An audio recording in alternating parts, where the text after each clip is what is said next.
adalah sebuah media alternatif yang bisa kita buat dengan menggunakan kertas dan juga alat tulis yang bisa kalian temukan di rumah.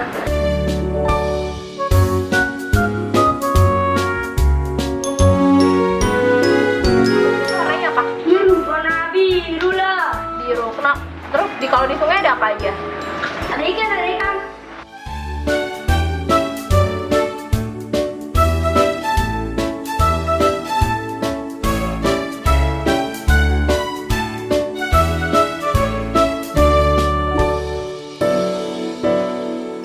Tema yang bisa dimasukkan dalam zin sebetulnya tidak harus satu tema yang absolut, tapi juga bisa tema yang bebas dan kamu bisa mengeksplorasi perasaan kamu dalam zin yang kamu buat.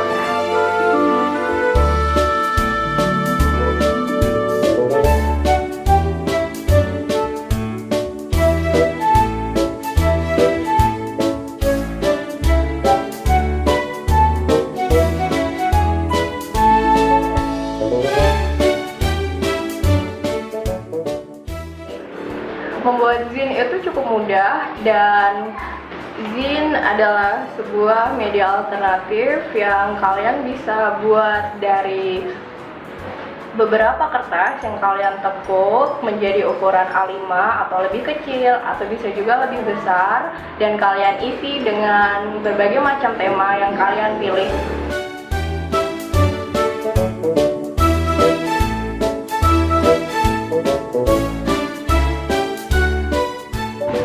Sampai seukuran ini. Udah.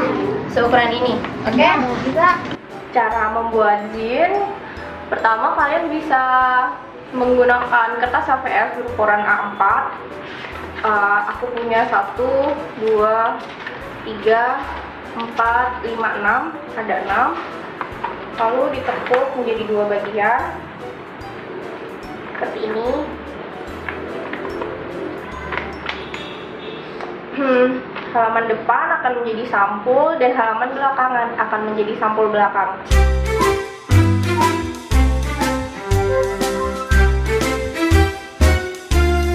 Oh ya anak-anak, sebelumnya tahu nggak kita mau bikin apa ini? Majalah. Bikin majalah yang kecil. Kalau bahasa Inggrisnya kita lagi bikin zin.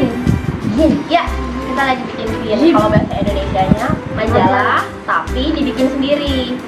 Kan ada majalah yang udah jadi. Nah, anak-anak juga bisa bikin majalah pakai kertas. Pakai kertas ini namanya zin.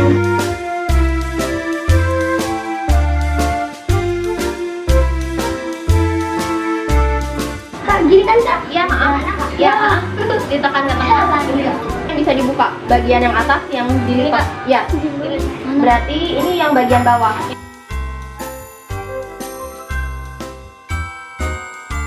Terus kalau misalnya bikin buku atau majalah itu di depan isinya apa?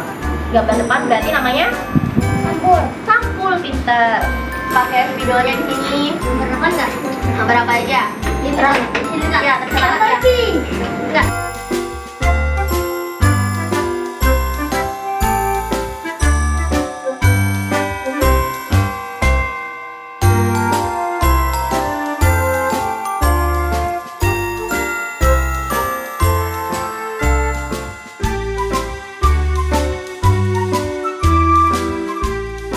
Kenapa aku membuat zin untuk anak-anak dan juga mengajak anak-anak untuk membuat zin? Karena tidak adanya peraturan yang baku dalam zin membuat anak-anak bebas mengeksplorasi apa saja yang ada di pikiran mereka, mulai dari hal-hal yang sifatnya seringkali membuat anak-anak sedih maupun hal-hal yang membuat anak-anak senang. Dan zin tidak memiliki kriteria tertentu bagi pembuatnya, jadi semua orang bisa membuat zin. Dan zin masih merupakan hal yang sangat baru untuk anak-anak. Maka dari situlah aku ingin mengajak mereka untuk memberanikan diri mereka dalam menggambar. Karena anak-anak seringkali terbebani untuk menciptakan hal-hal yang sifatnya masterpiece, tapi melupakan hal-hal yang sifatnya subtil seperti berusaha untuk jujur pada diri mereka sendiri dalam menggambar sesuatu. Terus yang ini yang halaman pertama dikasih gambar rumah. Dikasih gambar rumahnya anak-anak, boleh besar, boleh kecil, boleh juga menggambar rumahnya waktu kebanjiran. Boleh juga menggambar rumahnya waktu nggak kebanjiran. Ada gambar rumah mirip. Terus boleh dikasih warna-warna, dihias.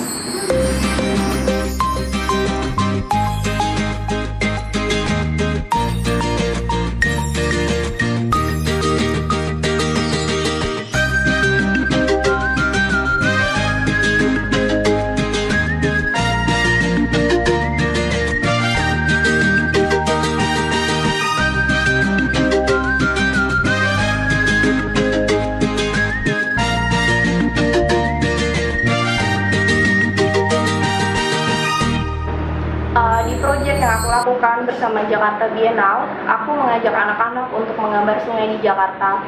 Selain menggambar sungai, aku juga mengajak anak-anak untuk berimajinasi tentang rumah mereka. Anak-anak kali sama sungai itu sama apa beda? Beda. Bedanya apa kalau kali? Kalau kali bersih, kalau kali kotor. Oh, kotornya kenapa? Enggak. Kalau yang kayak kali barangan. Kalau sungai. Hah? Kalau sungai ada kencing sembarangan. Kalau di kali biasanya? Yang buang sampah. Terus? Buang sampah sembarangan. Terus?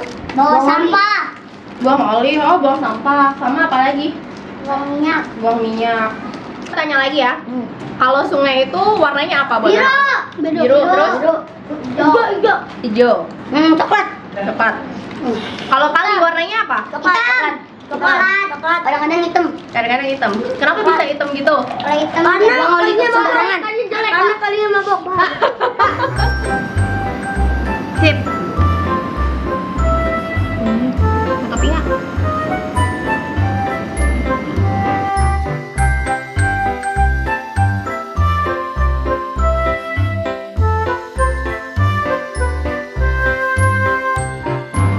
Nih gambar rumah.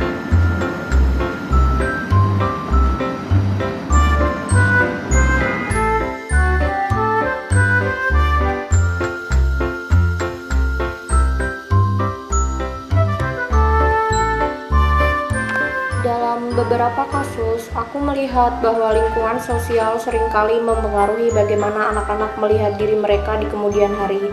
Sehingga lewat proyek yang aku lakukan, aku tidak hanya ingin menjadikan anak-anak sebagai objek berkarya, namun lebih dari itu juga memberanikan diri mereka untuk menjadi kreator. Dan hal itu bukanlah hal yang tidak mungkin dilakukan, tapi merupakan hal yang mungkin dan bisa dimulai dari hal-hal sederhana seperti menggambar.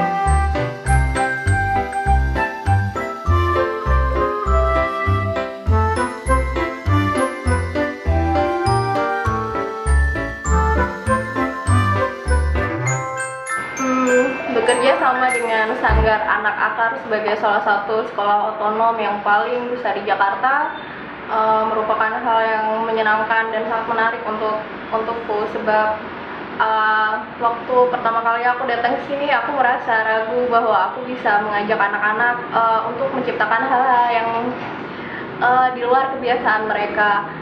Namun setelah berjalan 2-3 minggu, ternyata aku melihat ada banyak sekali potensi yang bisa digali dari teman-teman Sanggar Anak Akar. Sanggar Akar bukan hanya sebagai ruang publik maupun ruang berkarya untukku, namun sudah lebih seperti ruang keluarga di mana proses berkarya dan juga publik bisa berada di tengah-tengahnya.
that life has been so cruel to our children.